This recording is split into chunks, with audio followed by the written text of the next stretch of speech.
your idol, the highest title, numero uno. I'm not a Puerto Rican, but I'm speaking so that you know and understand I got the gift of speech. Hey everyone, it's Davita with Spread, and we are sitting here at Black Sheep with hip hop legend, Special Ed. What's going on? SWAT. Who's Davita? What? SWAT. Oh my God, here we go. Hood This is gonna be a fun interview, clearly. No, okay. So I feel like we need to introduce Yes, please. this guy right here. So tell us all about Special Ed. Where'd you get the name? Well, my given name is Edward. So that from Edward came Eddie, and then from Eddie came Ed, and then from Ed came the idea that, you know what, my boy Eric Green, we're still friends to this day, he said, you know, you should call yourself Special Ed. At the time I was rapping, but I had no specific name. I was just Ed. I was Eddie Love. I was Ed Ski. I was just whatever. Variations. Variations of Ed. Okay. And then when he said Special Ed, I thought about it and I was like, you know what? I'm gonna go with that. It clicked. It clicked. Okay. I was never actually in the special ed as a part of the educational system. Right. But I figure I'd take it and turn it around. And do something different with it. Okay, Exactly. I'm glad you clarified that. Oh, yeah. All right. Yeah. So when did you start rapping? How did that come about? That came about like in school. You know, in school it was cool to rap. Everybody was rapping, battling each other. Mm-hmm. And I started when I started writing poetry. Okay. So that turned into rap because it's the same formats. Mm-hmm. So I started just writing stuff that people like. It was amusing and entertaining, so I figured, hey, I got something here. So who were you listening to then at that time, starting? At that time I was listening to like the Sugar Hill Gang, the Soul Sonic Force, Africa Bambaataa. Jimmy Spicer was one of my favorites with Super Rhymes. He told a lot of stories. Curtis Blow, you know, those are the guys that got me into writing raps. And just by listening to them, and then a little after them came like, you know, Run DMC and the Fat Boys and Houdini, and that just solidified it because they became mainstream, and I figured, okay, you can make money doing this. Mm-hmm. Yeah, before it was just something you did in the hood. It's just like a lot of people thought Michael Jackson invented moonwalking. No, he didn't. No disrespect. That's Would my you say dude. he perfected it though? I would say that he introduced it to the world through media. All right. Okay. Because we was moonwalking all over. Long time ago. Yeah. Right. But when he did it on TV, it was like, oh, okay, Mike doing it on made TV. it cool. Right. Yeah. He made it popular. Brought it to the masses. Right. So at 16, what happened in your career and your life at the age of 16? Well, at the age of 16 is when the album was actually released. But First album was entitled? It was entitled Youngest in Charge. I actually recorded that album when I was 15. Okay.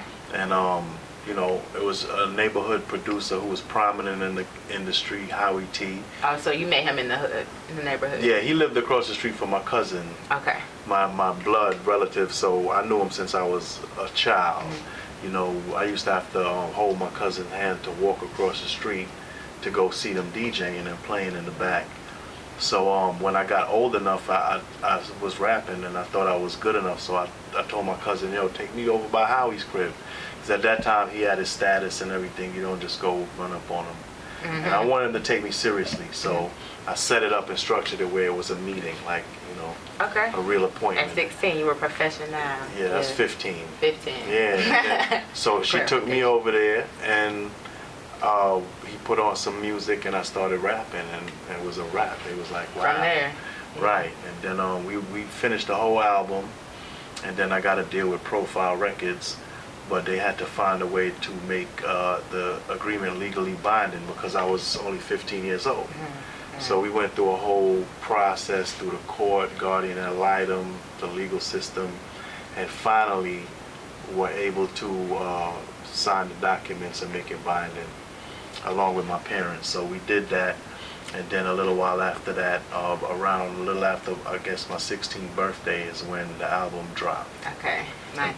Did you think I Got It Made was going to be as big as it is? Well, I think it had the potential, but I didn't really know how big I could even become as an artist. Yeah. You know, I knew about other artists and watching them on TV and seeing how far they got, but, you know, I didn't really imagine that I can, you know, have people across other countries singing my lyrics.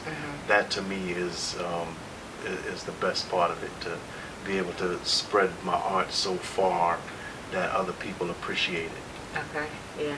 So the coming into the industry at 15, 16, how does that relate to currently, to what you're doing now, having taken an 11-year hiatus from an actual album? Yeah, well, what happens is the whole industry changed within that time. So it went from, you know, having these major labels all trickle down to a few, and then all this internet and streaming and online distribution and things of that nature came into play. So it's just a whole new era now, and I feel like it's a opportunity for a lot of people out there to do what they really want to do without having to be subject to what a company wants or what someone else tells you. Or, you know, this is all, if you're an artist, you're not gonna let somebody tell you how to paint or what to paint or what direction or color the paint should be.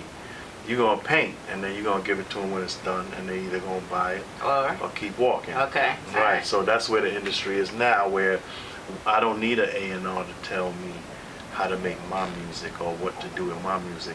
My first album was very censored. A lot of people don't know that, due to the industry and where it was at that time. And you know, I had some language on it, but it wasn't nothing super crazy. But you know, they still wanted to fit the image with everything else, and my albums were censored at that time. And now, you know, everything is just like open and free for you to do what you want to do. So I'm gonna put my album out there and see what the fans have to say. Okay, all right. So who are your biggest influencers now, if any? I mean, I listen to everybody. I don't really think they influence me. You know, 9 times out of 10, ask them who influenced them. Okay, and they will say. Yeah, so I'm just say that. But you know, it's good to see the love and respect that I get, and just the dedication to the art form from so many artists. And when I meet them, you know, a lot of them are very upfront and honest, and you know, they pay homage, and I do the same because I'm a fan of the music as well. So it's good when I can see an artist that I appreciate and they, you know, return the sentiment, you know. So what's your biggest challenge with this album? I mean, again, you haven't recorded an album in a long time, and you know what we say, there's a few rappers over 40 who can really do it. So talk about that. Well, my biggest challenge is not the art, is the business aspect. So it's funding the project. It's actually not having to continuously use my own funds and resources to do everything. And that's why I started the Kickstarter. All right, so tell us about that. The Kickstarter is basically a funding resource where the fans can become a part of the project. They can back the project, and it's interactive. You know, you get to follow me along the process of recording, mixing, and depending on how much you back or support the project, there are different rewards. And a lot of those rewards vary from, you know, getting the music first in advance. We have some merch, like some teas. And then we have other things, like you can come to the studio and record here or see me record. Oh, what I gotta do to get that? Right, yeah, you just gotta go on that Kickstarter. I enjoy the studio. .com/projects/special ed, and you can see all the rewards there. You can even come travel, come to a show, come hang out, VIP. I got a reward. You could come on stage and you can ad-lib and be a part of history. You can get on stage. How much that one cost? That's what I'm talking about. Kickstarter.com/projects/special ed, and you can just be a part of whatever you want to be a part of. You know, you gotta get in it to win it. Yeah. So real quick, what do you like to spread? I had to throw that in there. Jelly. You like to spread jelly? What kind of jelly? I like grape or strawberry. You like grape or strawberry? Okay. Yeah, just depending on where you're putting it. Okay. Outside. Here we go. Outside. Here we go. All right. So the Return of King Edward is what it's tentatively called. Yes, the Return of King Edward is exactly what it's called. It's exactly what it's called. How many tracks is it? Oh, What can we expect? Well, we're continuing the recording process now, and when we're done, we're gonna, you know, boil down or narrow it down to a certain amount for the album. I haven't decided. That's all. You know, we do what we want to do.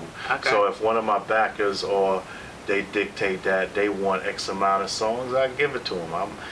With me, I'm doing what the people want me to do. On this particular album. Right. Okay. You got features. Who can we expect? Yes, Can you share that? I definitely have some features, and I have some in the works.